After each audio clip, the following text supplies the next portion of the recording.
YCP నాయకులు mayor podium ఎక్కి mayor seat మీద ఎక్కి మేయర్ పోడియం మీదకి దూసుకెళ్లి చాలా అవమానకరమైన రీతిలో ప్రవర్తించడం. ఎందుకంటే ఇది వాళ్ళ నైజం. ఎందుకంటే వాళ్ళ నాయకుడు రప్పా రప్పా మీ అందరికీ తెలిసింది, రప్పా రప్పా చేస్తాం మేము వస్తామని. అంటే మీరు చెప్పకనే చెబుతారు మీ నైజం ఏంటో. ప్రజలను భయభ్రాంతులను చేసి అధికారం చేజిక్కించుకుందామంటే కుదరదు.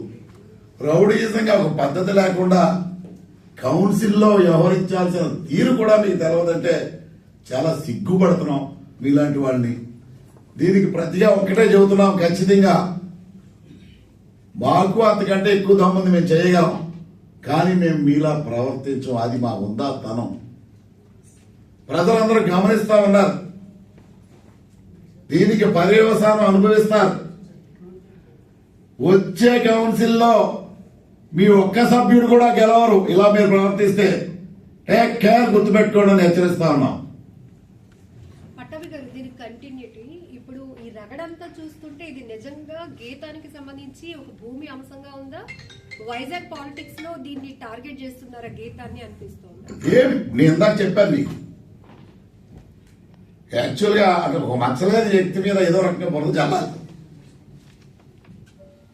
ఇందాక ఇప్పుడు సోదరుడు చెప్పాడు, ఆక్రోశం, బాధ ఏంటంటే ఆయన సీనియర్ మంత్రివర్యుడు, ఒకనొకడేమో ముఖ్యమంత్రి కూడా పోటీ పడిన వ్యక్తి మచ్చ తెచ్చాడు గారు.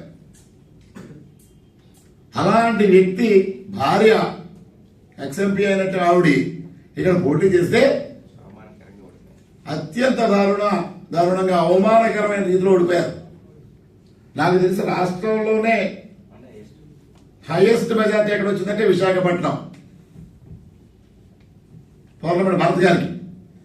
అది జీర్ణించుకోలేకపోతున్నారు. ప్రజలు కూడా అన్ని గమనించేస్తారు ఓట్లు.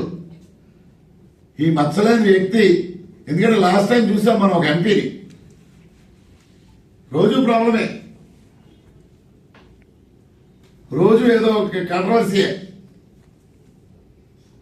మా తరుణంలో మచ్చలేని వ్యక్తి, నాన్ కాంట్రవర్షియల్ పర్సన్, కేవలం ప్రజలకు సేవ చేద్దామనే ఉద్దేశంతో రాజకీయాల్లోకి వచ్చింది నడుస్తున్న వ్యక్తిని ఏదో రకంగా ఛాన్స్ దొరకట్లా, ఆ బాధ వెళ్ళగక్కాలి, ఏదో రకంగా లోపలున్న రగులుతున్న బాధని ఏదో రకంగా బురద చల్లాలనే ఒక దురుద్దేశంతో ఈ ఇష్యూని, గీతం ఇష్యూని టేకప్ చేసినా కూడా వాళ్ళ నైజం పోలేదు. మేయర్ పోడియం మీదకి ఎక్కేసో లేకపోతే రౌడీయిజం చేద్దామనే ఉద్దేశంతో మీరు ప్రదర్శిస్తూ ఉన్నారు. ప్రజలందరూ గమనిస్తారు. దీన్ని తగిన గుణపాఠం మళ్ళీ మీకు వస్తూ ఉంటుంది. Thank you.